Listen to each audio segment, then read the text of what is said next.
It's in the early hours that visitors flock to the Colosseum, but there was no escaping the baking sun, and by mid-morning, many preferred to stay indoors.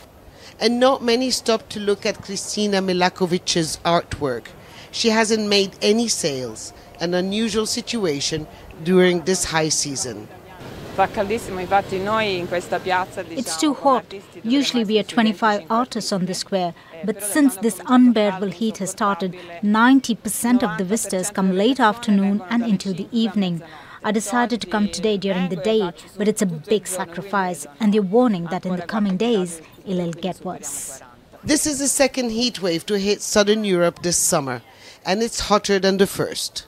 Umbrellas and hats are selling like hotcakes, and Rome's fountains are perhaps the most appreciated sights these days.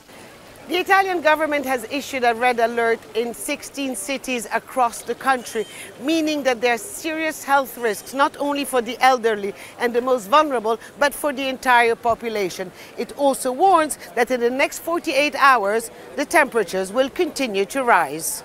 Tourists are also being advised to be careful during the hot hours of the day and to avoid direct sunlight. Not the best time to visit Rome, says JENNA, who comes from much cooler northern France. We were discussing this earlier. It's going to get worse and worse. It's the same in France. There are big changes in the weather. By late afternoon, the visitors were back on the streets and the queue at the Pantheon grew longer.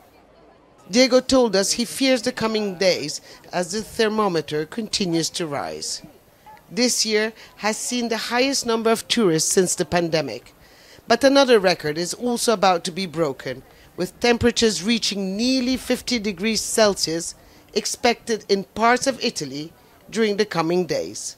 Hoda ABDEL-HAMID, Al Jazeera, Rome.